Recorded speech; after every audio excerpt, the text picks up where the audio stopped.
أعوذ بالله من الشيطان الرجيم. بسم الله الرحمن الرحيم. إذا زلزلت الأرض زلزالها وأخرجت الأرض أثقالها وقال الإنسان ما لها يومئذ تحدث أخبارها بأن ربك أوحى لها يومئذ يصدر الناس أشتاتا ليروا أعمالهم فمن يعمل مثقال ذرة خيرا يره ومن يعمل مثقال ذرة شرا يره. Kaže uzvišeni u prijevodu na naš jezik, kada se zemlja svojim najžešćim potresom potrese i kada zemlja izbaci terete svoje i čovjek uzvikne šta joj je. Toga dana će ona vijesti svoje kazivati jer će joj gospodar njezin narediti i toga dana ljudi će se odvojeno pojaviti da im se pokažu djela njihova. I ko uradi koliko trun dobra vidjet će ga i onaj ko uradi koliko trun zla vidjet će ga. Spomenut ćemo slučaj imama Ebu Hanife koji je jedan put došao na jasiju namaz u mesčidu u Kufi i imam je učio suru Iza zulzilet. Nakon toga prenosilac ove predaje kaže, kad smo predali selam gledao sam u Ebu Hanifu, a on je oborene glave razmišljao o ovim ajetima i uzdisao je. Poslije čega su se ljudi razišli, otišli su iz mesčida, a on je ostao. A ovaj čovjek koji prenosi u predaju je bio muezin i bio je zadužen za mesčid, pa sam ga ostavio. Želio sam da ga ostavim na miru, jer kada ako se želi posvetiti ibadetu, čovjeku je neprijatno i nezgodno i šejtan ga napada ako neko ima pored njega, da se posveti u potpunosti u samoći svome gospodaru. Napustio sam mesčid i otišao. Vratio sam se da proučim ezan. Zatekao sam Ebu Hanifu na istom mjestu, u istom položaju, gdje plaće i upućuje dovu Allahu dželešanu i govori: o ti koji ćeš sviđati račun i nagraditi za trun dobra dobrim i kazniti i najmanji trun zla, oprosti i smiluj se svom slabašnom robu Ebu Hanifi. Dakle, tako su istinski učenjaci i istinski mu'mini razumijevali Allahov govor, Allahovu istinu i zbog toga je Allah uzdigao spomen na takve ljude. Ovo je, braćo, mekanska sura kojom Allah dželešanuhu plaši svoje robove, plaši ih strahota sudnjega dana da bi ostavili griješenje, da bi ostavili ono što je Allah dželešanuhu zabranio i da bi se vratili Allahu, da bi se pokajali istinski i bili pokorni gospodaru svjetova. To kaže Allah dželešanuhu kada se zemlja najžešćim potresom potrese. U tefsirima stoji kakav će to potres biti. Takav da će se zemlja tresti sa svih strana i treće se sve dotle dok na njoj ne ostane ništa, dok se ne sruše sva brda u prah i sve nastambe i sve građevine koje su ljudi izgradili i nastanjivali kroz svoj život, otkako je Allah zemlju stvorio i čovjeka na njoj, i dok se sve ne vrati u zemlju ono što iz zemlje izišlo. Ono što nas zanima zbog aktuelnosti trenutka u kojem živimo jeste pitanje kada će se to desiti. I zato bih želio da pratimo ovu suru kroz naše stanje, kroz stanje Allahovog stvorenja koje se zove čovjek i njegovog djela i onoga što danas to stvorenje radi na zemlji. To će se desiti onda, braćo, kada se zaboravi istina, kada se napusti istina, kada se pojavi laž, kada ljudi ostave naređivanje dobra, a zabranjivanje zla, kada ljudi ogreznu u svim vrstama grijeha i poroka. Dakle, pratimo život u kojem mi živimo, ne samo oko nas u našoj sredini, nego danas je zbog tehnike koju su ljudi oteli Allahovom dobrotom i voljom, zemlja postala jedno veliko selo, tako da su nam vijesti dostupne i sa istoka i sa zapada, sa svih dijelova svijeta. Kada ljudi ogreznu u grijehu i kada se umnoži nasilje i kada ljudi ostave džihad kao sredstvo pozivanja i otklanjanja prepreka sa puta dave, osim malog broja ljudi, osim iskrenih pojedinaca koji će se boriti do posljednje kapi krvi i do posljednjeg daha svoga života za uzdizanje Allahove vjere. Kada ljudi ostave dobro, kada se pojavi nered na zemlji, ne samo u pogledu nemorala, braćo, nego i u pogledu širenja raznoraznih ideja, raznoraznih ideologija i učenja koje će zbunjivati ljude. Pa ljudi neće znati, kako kaže Resul sallallahu alejhi ve sellem u hadisu, ni najpametniji se neće moći snaći, ni najučeniji se u takvom vaktu neće moći snaći kada dobro postane zlo, a zlo postane dobro. Zatim, kada se proširi, nastupit će taj dan kada se zemlja zatrese i to drugo puhanje u sur, kada se pojavi i proširi homoseksualizam, homoseksualci, čin koji je najneprirodniji za čovjeka, i Allah dželešanuhu lutov narod, iako su drugi narodi činili širk i činili kufr, naziva najružnijim imenima. Brojte ružna imena i svojstva kojima Allah naziva lutov narod, pa ćete vidjeti da nijedan narod tako ružno nije opisao zbog tog grija. Zatim, kada se namnoži zinaluk, također slučaj vrlo interesantan gdje mi možemo pratiti šta znači islam i veličina islama, kojeg danas nema, koji ne vlada zemljom. Kako je rekao Hasan en-Nedevi u svojoj knjizi, neka ga Allah nagradi, šta je svijet izgubio nestankom islama kao vodeći ideje. Ne šta su muslimani izgubili, nego šta je svijet, čovječanstvo šta je izgubilo onoga trenutka kada islam nije vodio narod i kada muslimani nisu bili na čelu kolone. Jedan Talijan se, kaže, oženio i oženio je djevojku od 30 godina i napustio je istu noć. Zbog čega? Objavio je pred svima da nije bila nevina, da nije bila čedna. Pa su ga svi napali i kažu, zar ti očekuješ, zar je prirodno i normalno da djevojka od 30 godina bude takva? Dakle, to je utopija, to je idealizam, ne možeš to nikako očekivati. Zatim, ne samo nemoral i najgora sorta ljudi, nego nastupit će taj dan onda kada se pojave ljudi koji će naređivati dobro, a sami ga neće raditi. I kada će zabranjivati zlo, a sami će ga činiti. Dakle, kada se zapostavi istina, a bude se slijedila strast. Kada se Kur'an bude učio, a ne bude se radilo po njemu. Zatim, kada se fasici okite pod navodnim znacima svojim grijesima, a drugi im budu zavidjeli na tome. I mi vidimo da mi živimo u tom vaktu. Wallahi, toliko je čovjek opterećen time, čak oni koji sebe nazivaju muslimanima. Toliko su nevjernici na čelu sa Iblisom obmanuli muslimane. Možemo slobodno kazati da je mnogo muslimanki kad vide da se pojavi nekakva žena koja je mis svijeta ili mis univerzum. Razne cake izvode i zavode, ali ja mislim da je šejtan upotrijebio do sada sve varijante, sve vrste zavođenja i samo ih ponavlja. Da neće poželiti da bude kao ona. Ili glumac, ili političar, ili bilo ko drugi, razvratnike, ali je popularna i poznata ličnost i onda ovi iz naših redova žele da budu takvi. I kada se to desi, braćo, onda će ti ljudi koji takvim životom budu živjeli izazvati srdžbu Allaha dželle šanuhu, pa će on reći Israfilu, puhni u sur glasno i zatreće se zemlja sa svih njenih strana. A ko je Israfil? Prije nego što opišemo njega na osnovu sahih predaja, spomenut ćemo jednog meleka nosioca arša kojega je opisao Resul sallallahu alejhi ve sellem u hadisu kojega bilježi Abu Davud sa Hasan senedom od Džabira radijallahu ta'ala, da kaže, dozvoljeno mi je da govorim o meleku od nosioca arša, kaže poslanik sallallahu alejhi ve sellem. Između mehkog dijela njegovog uha do kraja ramena konjanik putuje 7000 godina. Pa ako je tako, sa jednim od nosioca arša, šta je sa Israfilom? Kaže Imam Ibn Džauzi u svojoj knjizi Tafsira, Israfil je ogroman melek. Njegova krila dosežu do istoka i do zapada. Njegove noge su 500 godina ispod 7. sloja zemlji, a 7. kat nebesa njemu je do koljena. Njegova glava je i vrat povijeni ispod arša. Desnica mu je ispružena i u njoj drži sur. I pažljivo sluša kada će dobiti naredbu da puhne u sur. Dakle, to je melek Israfil, kome će Allah dželle šanuhu narediti da puhne u sur.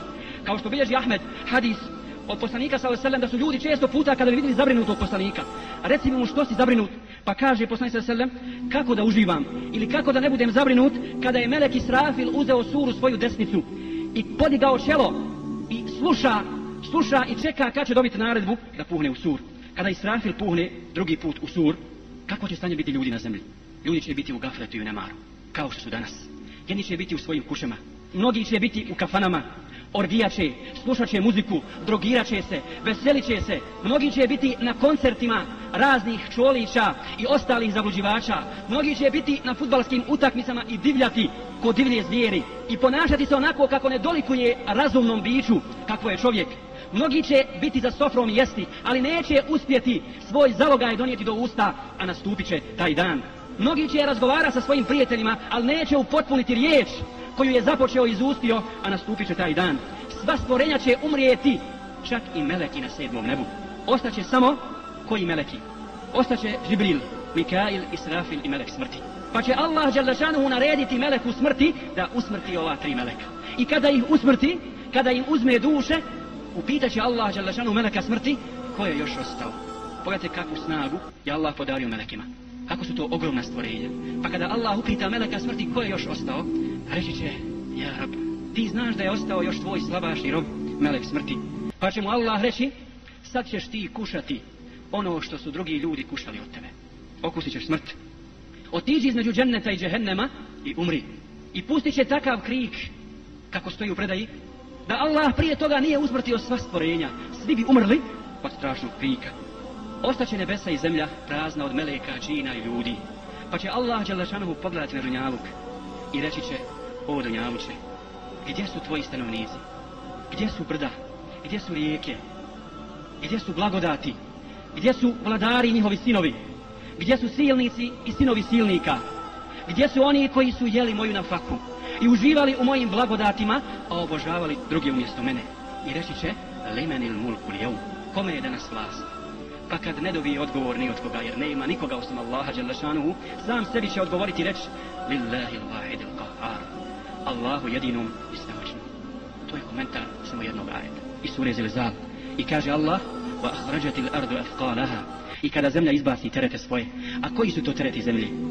Nisu to samo tijela ljudi, ne, nego tijela i djela.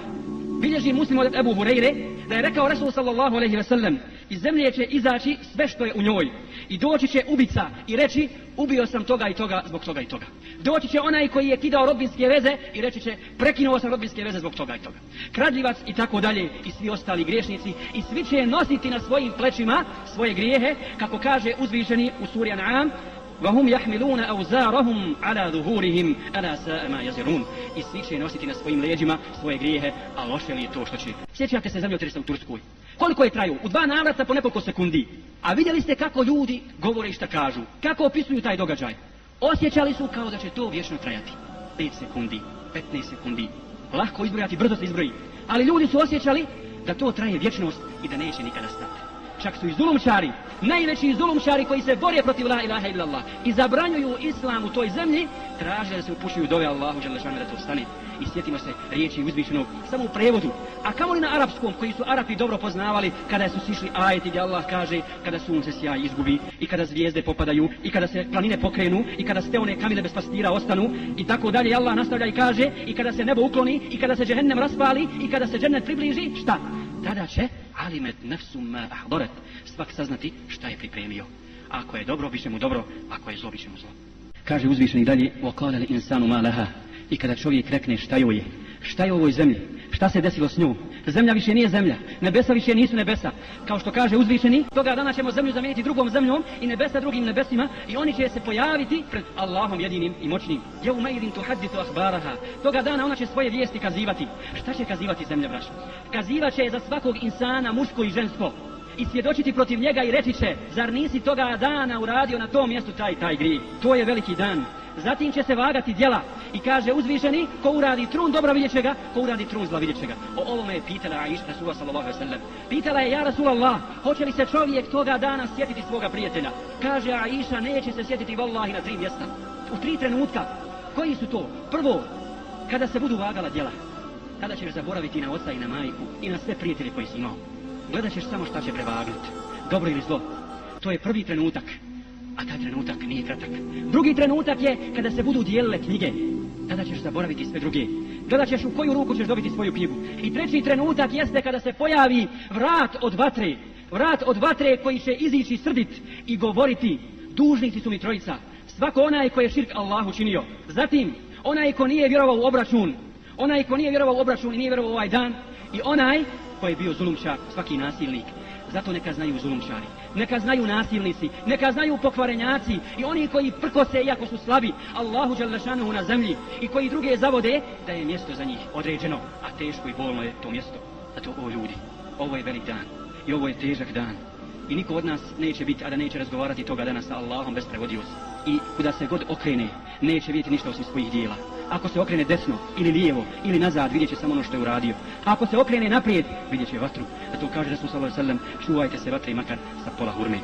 Ahmed i Tirmizi bilježe od Adi ibn Hatima da je rekao Rasul sallallahu alejhi ve sellem: svako će od vas sresti svoga gospodara, pa će mu Allah reći: robe, zar te nisam učinio onim koji čuje i vidi? I zar ti nisam dao djecu i imetak? Pa šta si pripremio? Pa će pogledat na sve strane i kad pogleda naprijed vidjet će samo vatru. A Ibn Dževzi spominje predaju u kojoj se kaže da će Allah dželle šanuhu toga dana reći: robe moj, ko je taj koji te učinio neovisnim od mene i podstakao te i uputio na nekog drugog mimo mene? Ja se tebi približavam, a ti od mene bježiš. Robe, dao sam ti dunjaluk, a on te je zaveo i obmanuo i udaljio te od mene. I dao si mu prednost nadamnom i omalovažio si moju milost. Zar tako radi i čine oni kojima se čini dobro? Ko je taj koji te pokriva, čuva i štiti? Robe, radio si to i to, tada i tada. Zar nisi znao da te ja gledam? Zar si me učinio najmanje važnim od onih koji te gledaju? Subhanallah. I čak najveći pokvarenjaci, oni koji čine grijeh, koji čine zinaluk, koji prkose Allahu dželle šanuhu, ako ništa drugo, barem se ponekad sakriju, ali o Allahu nikad ne razmišljaju. I eto, postide se stvorenja. Allah će mu tada reći: zar si me učinio najmanje važnim od onih koji su te gledali? Zar se ne bojiš moje kazne? Zar se nisi stidio mojih meleka? Zar se ne bojiš strašne kazne koja te čeka? Pa će Allah dželle šanuhu nastaviti da ga kori i ovaj čovjek će se istopiti od stida i od straha i reći će: gospodaru, zaista je vatra lakša od stida od tebe. Pa će mu Allah dželle šanuhu reći: uđi u vatru, idi u vatru. I kad krene okreće svoju glavu i reče: gospodaru, vallahi, ja nisam činio grijehe zbog toga što sam omalovažavao tvoje pravo. I nisam mislio ništa drugo osim to da ti moj grijeh ne šteti. I da ćeš mi pokriti i oprostiti kao što mi pokrio sramote. Mislio sam da je tvoja milost neizmjerna i da ono što ja radim ne utiče na tvoju dobrotu. Pa će reći Allah dželle šanuhu, istinu si rekao. Istinu si rekao, ne gubi nikad nadu u moju milost. Reći će, tako mi moje veličine, ja ti danas opraštam, o meleki, uvedite ga u džennet. I hadis za kraj koji bilježi Ahmed od Ibn Umejra, je rekao Resul sallallahu alejhi ve sellem, kada bi čovjek bio pokoran Allahu od rođenja, od dana kad ga je majka rodila pa do smrti, dakle nikada grijeh nije uradio, stalno bio pokoran Allahu dželle šanuhu kao što su meleki pokorni, taj dan će prezreti svoja djela i poželjeće da se vrati na dunjaluk da bi činio dobro. Zato se, braćo, pripremimo za dan u koji nema nikakve sumnje i koji će doći iznenada, kako kaže Allah dželle šanuhu. Allaha molimo da nas učvrsti na istini, da nas učini od onih koji se bore na njegovom putu i koji razmišljaju o ahiretu i o danu u koji nema nikakve sumnje.